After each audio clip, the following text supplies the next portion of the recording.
falar porque eu sei que vocês já devem estar falando com frequência que eu fico com o Nando Moura batendo nisso em absolutamente todos os vídeos que ele faz. Então vamos lá. Todos. Não é modo de dizer. Eu fiz questão de pelo menos olhar assim 20 vídeos na sequência de temas diferentes e todos o camarada vai lá para fazer esse tipo de crítica. E por que tem essa crítica? E eu queria começar por esses pontos. Alguns eu posso discordar, outros não, mas fundão eleitoral. Onde que ele mais bate e onde eu vejo, tô vendo a galera no chat falando disso. Porra, tem um vídeo forte do Kim, mais de um, falando, porra, eu nunca vou usar isso aqui. Tem tweet, aí ele pega aquela serra elétrica e corta o cheque gigante que é emblemático, é bacana. E isso acabou acontecendo. Eu acho que o argumento de vocês é muito bom, mas eu não sei se a galera tá comprando essa ideia. A galera nossa... Eu começo a passar. É óbvio, a galera nossa está completamente comprada nessa ideia. A gente foi pressionado pelo nosso público por 3 anos para usar o fundo eleitoral. Os nossos eleitores não vê problema algum nesse assunto. A gente rodou o Brasil, a gente faz congressos. A gente tá no Rio de Janeiro porque a gente veio num congresso. Todo o nosso time, toda a nossa militância é favorável ao uso. Os políticos mais votados do Brasil usam o fundo eleitoral. Então não é isso que determina hoje, infelizmente, tá? O sucesso ou não no político. Porque a gente gostaria que as pessoas tivessem um senso crítico e não ficassem votando por causa disso. Mas não é o que tá acontecendo. A gente dispõe de uma desvantagem gigantesca. Quem está pressionando são fãs do Nando Moura, que ficam ouvindo, porque ele só fala disso, e alguns haters do MBL que votam em políticos que usam fundão, como bolsonaristas. Vou apontar a hipocrisia do MBL enquanto eu voto, sei lá, num candidato do PL que usa fundão. Eu não ligo, assim, honestamente, não tenho por que ligar por isso. Vamos lá. Sobre fundo eleitoral, né? Para começar, só a título de comparação, né? A missão na eleição de 2026 deve ter disponível 3 milhões de reais de fundo eleitoral. O PL vai ter mais de 1 bilhão de reais de fundo eleitoral. A gente tá falando de 3 milhões. 3 milhões de reais, cara, assim, é uma ação que eu fiz com o Arthur lá pra tirar o auxílio Peru da Assembleia. A gente economizava 10 milhões. O contrato de publicidade deu 10 vezes mais. 30 milhões. Mais. Então, assim, cara, é um argumento mais básicos de gabinete já. Exatamente. Qualquer mandato aí do MBL em 4 anos entrega isso de economia. Então, você citou o Nando Moura, né? O Nando Moura disse que votaria no Sérgio Moro se ele utilizasse o fundo eleitoral. Na campanha de 2024, ele fez campanha para Marina Helena, que utilizou 1,5 milhão de reais de fundo eleitoral. Então, o problema para ele não é o fundo eleitoral. O problema dele é que ele tem uma inveja do Arthur bizarra, que ele quer que o Arthur saia da internet. É o argumento dele. Enquanto o Arthur não fizer isso, e dica, ele não vai fazer isso, o cara vai ficar se doendo e vai começar a procurar motivo pra tentar falar alguma coisa. E eu ainda sempre dou o exemplo do seguinte. Como se acaba com o fundo eleitoral se a gente não estiver lá? Se óbvio, pessoas que defendem o fim disso não estejam lá.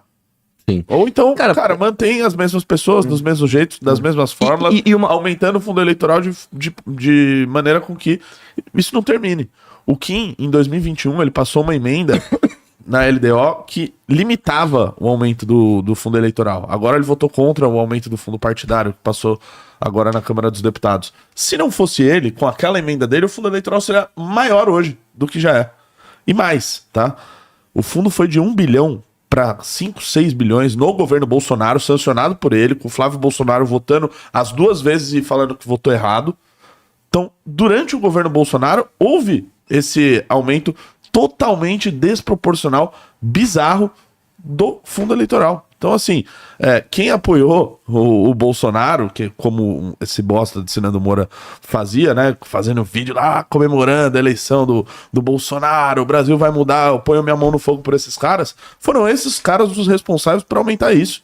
Então, assim, vá lá reclamar com a tua turma que é responsável por isso. Existe uma outra coisa que é o seguinte, até saindo só do fundo eleitoral, mas pra mim, eu posso falar muito disso porque quando eu conheci o MBL em 2016, uma das coisas que me chamou a atenção no grupo foi, em 2016, enquanto o Jair Bolsonaro e o Eduardo Bolsonaro falavam que não tinha déficit na Previdência, eu vi esses caras contratarem o Paulo Tafner para dar uma palestra para 60 pessoas, explicando que o principal problema do Brasil naquele momento era a reforma da Previdência e ela tinha que passar. Eu falei, mano, esses caras são diferentes. Esses caras, eles não ficam só se apoiando naquilo que dá like. Eles escolhem pautas complexas e às vezes impopulares que são necessárias. O fundo, ele é só um exemplo de tantas outras pautas que faz parte, inclusive, de uma escolha nossa de vamos sair do like fácil e vamos pro projeto de verdade? Porque é o seguinte, eu, sendo de São Paulo, o Kim sendo de São Paulo, o Renan sendo uma figura conhecida, o Renato também, a gente poderia ficar batendo fundão e ficar se elegendo aqui pra sempre. Eu conseguiria eleger o Kim mais 10 mandatos, e a gente fica aqui, mamando nos mandatos. Não é isso que é o discurso fácil? Mas o nosso projeto ele quer um passo além. A gente quer, por exemplo, eleger, vamos sonhar? Me permite sonhar? Claro. Vamos eleger 5 deputados federais vindos do Nordeste? Vamos eleger um na Bahia? Vamos eleger um no Rio Grande do Norte? Vamos eleger um em Pernambuco? Não tem como eleger esses caras. É impossível. E se alguém tiver a fórmula, eu estou aqui louco para aprender como fazer. Me ensine a eleger uma bancada de 5, vamos por 5 deputados que venham do norte e do nordeste do Brasil. Tá, uma bancada de 5. Sem usar fundo. Me auxiliem. Porque coisa. Se a gente fizer isso, eu falar, eu aprendi. Eu não sabia e eu aprendi. Arthur, só um ponto também. Um dos principais movimentos, etc., para fazer esse discurso ser conhecido hoje também foi o Partido Novo. O Partido Novo foi lá, fez esse discurso, elegeu 8 deputados lá em 2018, elegeu não sei quantos aí no outro, acumulou 100 milhões de reais de fundo eleitoral e agora eles resolveram usar o fundo eleitoral. Então nessas eleições o Novo vai gastar 100 milhões de reais de fundo eleitoral obtidos somente com campanha contra o fundo que eles fizeram, né? Então, só pra lembrar isso. E mais. E o bosta do Nano Moura vai lá e apoia candidatos do Novo. Exatamente. E mais.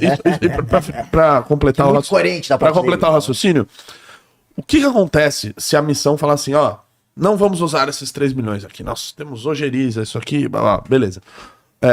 A gente pode devolver esse dinheiro pra educação, pra saúde, pra não sei o quê? Não. Não. Simplesmente não. Se você tá num partido, né, como... eu em 2024, e eu recusasse o fundo eleitoral, um outro cara que tava concorrendo contra mim ia pegar esse recurso, ia utilizar e ainda ia dar a risada na minha cara, que foi o que aconteceu em 2022, quando eu recusei R$1 milhão e tinha vídeo do Paulo Cogos falando que ele ia pegar o dinheiro que a gente não usou. Cara, em 2018, quando o Novo fez isso, o dinheiro, eles nem sabiam o que fazer com o dinheiro. O dinheiro ficou parado por mais de um ano, até que alguma coisa fosse destinada. Mas por que eu citei essa questão do Kim especificamente? Porque eu nem acho que a maior parte do problema com as críticas que vem ao MBL tenham a ver necessariamente com o fato de estar usando, mas o fato de como enfaticamente, às vezes, são dito algumas coisas. Sim. E quando você olha, você pensa... Cadê essa convicção? E se amanhã aquilo que está sendo dito com convicção hoje passar por esse mesmo problema? Eu digo isso porque um convidado teve aqui uma vez, não vou ficar citando o nome, mas dá para achar aí corte na internet, e ele faz uma comparação, ele diz, o meu problema é que às vezes eu olho para o MBL e me parece o Felipe Neto. Não existe não estou dizendo que o MBL é igual ao Felipe Neto, tá? Só estou citando a comparação. De que não existe... lógica para eu acreditar em nada que o Felipe Neto diga hoje, porque a história do Felipe Neto foi construída no dia seguinte dizendo que se arrependia do que ele disse ontem, porque agora ele mudou, ele é uma pessoa melhor. E, meu irmão, o que ele tá dizendo hoje, daqui a 6 meses ele tá arrependido. Então, porra, se eu abraçar o Felipe de hoje, eu tenho que esperar o Felipe chegar ao fim da sua vida, né? Pra dizer assim, pô, beleza, aqui acabou o pensamento dele. E o MBL, irmão? Não pode passar uma impressão dessa quando coisas com convicção como essa são ditas e depois vocês voltam atrás. O argumento, pra mim, é muito bom, irmão. E eu super defendo que vocês façam isso. Sim. Eu acho realmente que não faz o menor sentido não usar. É mais chance, como você falou, de vencer no Nordeste com isso do que sem isso. Mas e aí? E se o camarada disse, Renan, a tua convicção de hoje não pode voltar como aconteceu lá atrás? Primeiro eu vou responder assim, o que você colocou do cara que falou isso. Isso é uma crítica recorrente dentro do bolsonarismo. A ideia de, o MBL muda de posições e eu não vou concordar e nem confiar neles, porque, né, eles vão de acordo com o vento. Basicamente, ele tá falando que o pêndulo nosso se deu porque em algum momento a gente não era totalmente contra o Bolsonaro e a gente passou a ser totalmente contra o Bolsonaro. Porque o que importa para os caras, no fundo, é qual a sua posição sobre o Bolsonaro. O Bolsonaro é o alfa e o ômega da definição de política coerente dele. Então você pode trair seus valores se você os fizer em nome do Bolsonaro. Então o bolsonarista pode botar um petista na PGR E tá tudo bem se isso beneficiar o Bolsonaro. Então esses caras usam esses argumentos, e aí a lógica de coerência é, se você estiver com o Bolsonaro, você é bom. Como nós somos super coerentes ao longo de toda a nossa trajetória, a gente defende basicamente a mesma agenda desde sempre, leves alterações, mas nós, no momento, no segundo turno de 2018, falamos, ok, segundo turno, a gente já tinha ganhado as eleições, ok, é melhor votar no Bolsonaro do que no Haddad. Aí eles falam, não, traiu o mito e não sei o quê. Isso é bosta, é um argumento bosta. E o pior, qual é a lógica de ser oportunista quando as posições que a gente toma são posições que diminuem o nosso voto? Você ser de direita e não ser a favor do Bolsonaro diminui o seu voto. Você não é oportunista quando você toma uma posição que vai fazer com que você fique menor eleitoralmente. Todas as posições que a gente tomou de enfrentamento ao Bolsonaro, ou, vamos falar um outro exemplo recente, Pablo Marçal, foram ruins eleitoralmente pra gente. Quando esse cara e a Amanda, em São Paulo, concorrendo pra vereador, bateram no Pablo Marçal, eles perderam voto, eles não ganharam voto. Não há nenhuma lógica. O Rubinho, que é um cara que foi do MBL, não iria ganhar pra vereador se não apoiasse o Pablo Marçal. Apoiou o Pablo Marçal, teve mais de 100 mil votos pra vereador. Ele ganha pra deputado com aquela votação. Teve o não sei o que Nantes, Tanit Nantes, Sargento Nantes.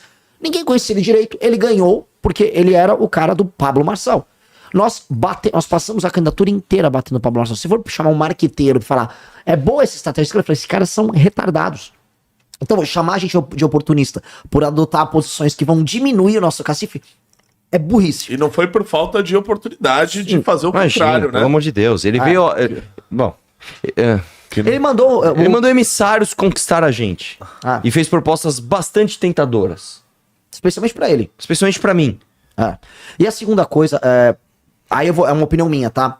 Eu acho que a gente errou na nossa posição sobre fundo eleitoral. Eu acho que aquelas propagandas que a gente fez, batendo muito no fundo eleitoral, elas partiam de um princípio que a gente tinha naquela época, porque a gente tudo tem que ser analisado dentro do seu aspecto histórico. A gente vinha do momento que as ruas derrubaram a Dilma, que as ruas estavam ajudando o Lava Jato, que as ruas ajudaram a prender o Lula.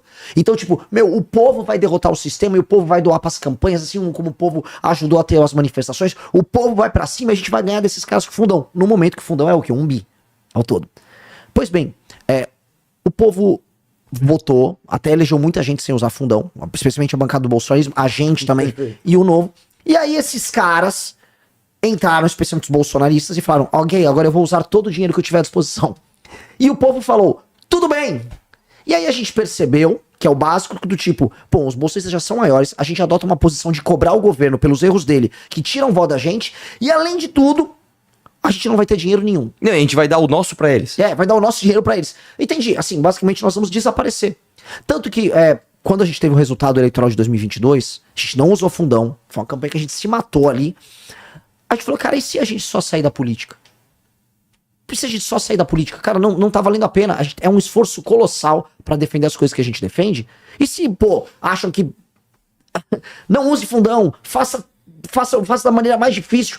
Porra, por que eu vou exigir que o Kim destrua a vida dele? Ele é um menino brilhante. Ele pode ser um professor brilhante, publicar livros, ele pode trabalhar na gringa. Por que eu vou obrigar ele a destruir a vida dele perdendo eleições? Qual o sentido de eu pegar esse cara aqui e ele fazer ele concorrer recorrentemente para perder? Ninguém é otário. Qual o sentido disso? É apenas para marcar. Eu marquei aqui um ponto, tá? Eu concorri e perdi essa eleição sem fundão. As pessoas têm vida. E aí, vamos para a política prática. Se eu não tiver posições de poder, eu não mudo a realidade. Se eu não tiver posições de poder, eu não mudo a realidade. Então, eu preciso ter as posições de poder. Por isso que as pessoas que não querem que a gente use o fundo eleitoral hoje são justamente as pessoas que não querem que a gente chegue a posições de poder. Mas a tua primeira resposta, eu achei um excelente argumento. Eu não sei se você já tinha dito isso antes, mas realmente, eu fiquei pensando enquanto você falava, se todas essas posições que foram tomadas encontraram o que foi dito antes de forma enfática... lógico. Prejudicaram vocês. Eu fiquei aqui tentando pensar. A minha resposta ia ser a seguinte. Deixa eu terminar, porque essa cognição que ele tá tendo, Arthur, é a que todo mundo tem que ter. A gente não ganhou nada com as nossas posições. Eu nunca tinha ouvido você falar isso. Eu assisto o conteúdo de vocês e eu fiquei pensando, de fato, diferente do Felipe Neto, o Felipe Neto ganhou todas as vezes que ele fez. Cara, eu ia falar. Eu ia resumir o seguinte. A gente. Quando você vê se a pessoa é coerente ou não, você tem que ver se ao longo da trajetória dela, ela escolheu perder para defender o que ela acredita. Ela escolheu perder. Escolheu, então ela realmente acredita naquilo. Não, ela não escolheu. E é engraçado que é o seguinte, todas as pessoas que nos traíram ao longo dessa jornada, e respectivamente aumentaram os seus votos, eles aumentaram os seus votos tomando posições contrárias àquelas que a gente renunciou no momento da tentação. Então, eu não vou citar nomes aqui, mas pega o Joãozinho. O Joãozinho perdeu a eleição com a gente. Aí o Joãozinho, de repente, falou, mano, eu preciso ganhar a eleição. Acho que eu vou apoiar o Bolsonaro. Gente, desculpa. Pera lá, Joãozinho não. Teve um caso muito claro. Fernando Holliday, ele saiu do MBL em 2020. Ele foi para o Novo, 2021. Ele foi na manifestação com a gente, pediu impeachment do Bolsonaro. Com a gente pediu impeachment do Bolsonaro. Ele disputou a eleição em 2022 para deputado federal, achando que ele ia ter quase 100 mil votos. Ele teve 38 mil votos.